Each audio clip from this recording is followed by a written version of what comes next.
জিয়াউর রহমান গিরিজনের মাজারে এবং সেখানে আমাদের সাথে মুক্তিযোদ্ধা প্রজন্ম দলের সমাবেশ যে প্রথম থেকে এই মুক্তিযোদ্ধা প্রজন্ম দল বাংলাদেশে প্রতিষ্ঠা করার ব্যাপারে বিশেষ করে বাংলাদেশ জাতীয়তাবাদী এবং ইসরাত হোসেন দুইজনই দুই মহান মুক্তিযোদ্ধার সন্তান। একজন আমাদের সাবেক মহাসচিব কে মুয়াজ্জের রহমান সাহেবের সন্তান, আরেকজন এই ঢাকা মহানগরী সবচেয়ে সেই গেরিলা বাহিনীর প্রধান সাদেক হোসেন খোকা ভাইয়ের তনয় ইশরাক হোসেন। আমার ডান দিকে দাঁড়িয়ে আছেন আরেক বীর মুক্তিযোদ্ধা, বাংলাদেশ জাতীয়তাবাদী দলের চেয়ারপারসনের অন্যতম উপদেষ্টা, ঢাকা মহানগর বিএনপির সাবেক দক্ষিণের আহ্বায়ক এবং ঢাকার সাবেক ডেপুটি মেয়র জনাব আব্দুল সালাম বীর মুক্তিযোদ্ধা আমাদের এখানে উপস্থিত আছেন। আরেক অত্যন্ত মেধাবী ছাত্র নেতা, ঢাকা বিশ্ববিদ্যালয়ের ছাত্রদলের সভাপতি, কেন্দ্রীয় ছাত্রদলের সভাপতি এবং বর্তমান বাংলাদেশ জাতীয়তাবাদী দলের যুগ্ম মহাসচিব জনাব হাবিবুল নবী খান সোহেল আমাদের মাঝে উপস্থিত রয়েছে মুক্তিযোদ্ধা প্রজন্ম দলের ঢাকা মহানগর উত্তর দক্ষিণের সম্মানিত নেতৃবৃন্দ, উপস্থিত রয়েছে বিভিন্ন পর্যায়ে মুক্তিযোদ্ধাদের সন্তান ভাই ও বোনেরা এবং সাংবাদিকগণ। আজকে মনে রাখতে হবে স্বাধীনতার 54 বছর চলতেছে, তারপরে এই বাংলাদেশ জাতীয়তাবাদী মুক্তিযোদ্ধা প্রজন্ম দলের বয়স 28 বছর। আজকে আমরা লক্ষ্য করলাম যে বাংলাদেশে আইনের শাসন বলেন আর সত্যিকার মানবাধিকার বলেন, গণতন্ত্র বলেন, প্রতিটি জিনিসই এই কারণে মুক্তিযোদ্ধারা 1971 সনে অস্ত্র হাতে রণাঙ্গনে যুদ্ধ করেছিলেন। সেই কারণ কিন্তু সত্যিকার অর্থে মুক্তিযোদ্ধারা অনেকেই দেখে যেতে পারেননি এবং বিগত 15.5 বছরে পতিত এবং পলায়নকৃত স্বৈরাচার মুক্তিযুদ্ধের সকল চেতনাকে ভুলুণ্ঠিত করেছে। তারা গণতন্ত্রের কথা বলেছে, গণতন্ত্রের ত্রুটি চেপে ধরেছে। তারা মানবাধিকারের কথা বলেছে, মানবাধিকারের চরমতম লঙ্ঘন হয়েছে বিগত 15.5 বছরে। মানুষ গুম হয়েছে, আয়না ঘরে থেকেছে, পাখির মতো মানুষকে বিনা বিচারে গুলি করে হত্যা করা হয়েছে, লক্ষ লক্ষ মানুষকে মিথ্যা গায়েবী মামলা দিয়ে হয়রানি করা হয়েছে। এবং বাংলাদেশের অর্থনীতির কি অবস্থা আজকে দেখেন, দেবপ্রিয় ভট্টাচার্যের এই রিপোর্ট, $100 বিলিয়ন প্রতি বছর তারা বাংলাদেশ থেকে পাচার করেছে। অর্থাৎ বুঝতে পারেন গত 15.5 বছরে কয় লক্ষ কোটি টাকা বাংলাদেশ থেকে পাচার করেছে এই চোরের দল। অর্থাৎ যারা গণতন্ত্র উন্নয়নের পুলিয়া উড়িয়েছে, বাংলাদেশকে উন্নয়নের রোল মডেল বানানোর কথা গল্প শুনিয়েছে, তারা আজকে কোন অবস্থায়।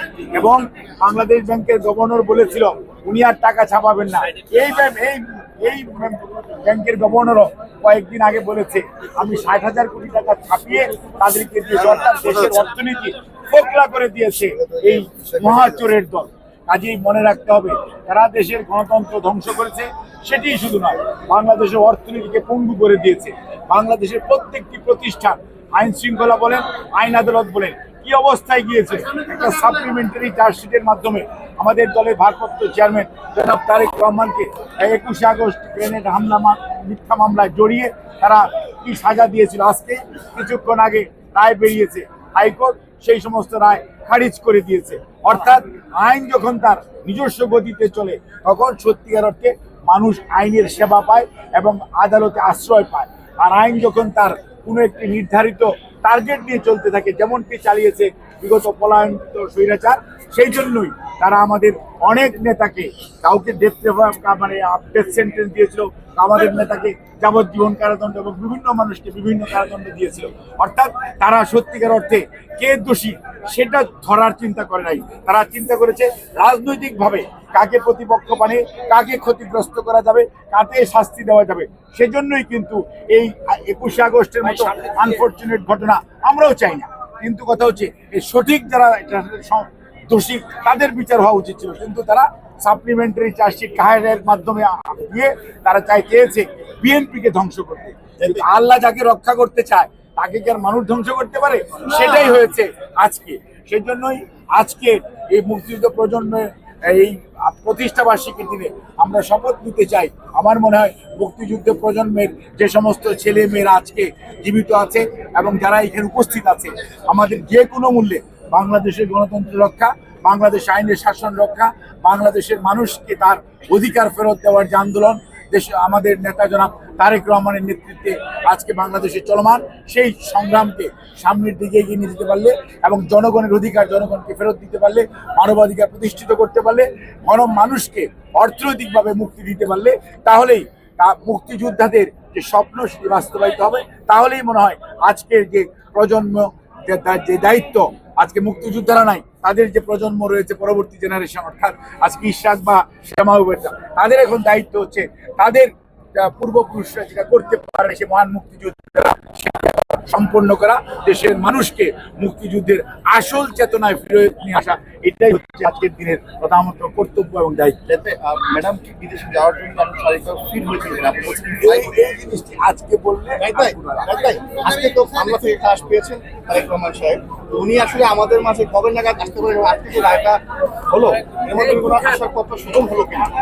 ডেফিনেটলি আপনি খেয়াল করে দেখবেন, কয়েকদিন আগে বাংলাদেশ জাতীয়তাবাদী দলের চেয়ারপারসন দেশ নেত্রী বেগম খালেদা জিয়া, আমরা সবসময় বলতাম, আমাদের দলের সবাই বলতো, মহাসচিব সহ, যে বেগম খালেদা জিয়াকে ষড়যন্ত্রমূলক মিথ্যা মামলা দেওয়া হয়েছে। আজকে প্রমাণিত, ওনার বিরুদ্ধে যে সমস্ত মামলা দেওয়া হয়েছে সেই সমস্ত মামলা ষড়যন্ত্রমূলক ও মিথ্যা মামলা ছিল দেখে সেগুলো কিন্তু খালাস হয়েছে আলহামদুলিল্লাহ।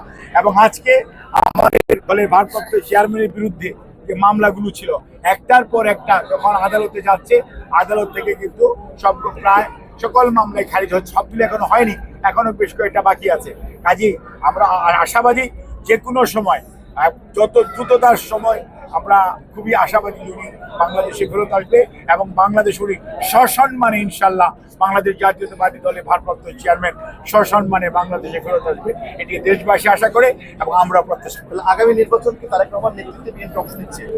তারেক রহমান নেতা, তারেক রহমান নেতৃত্ব দিচ্ছে। তারেক রহমান বাংলাদেশের গণতন্ত্র পুনরুদ্ধারের নেতৃত্ব দেওয়ার নেতার নাম জনাব তারেক রহমান।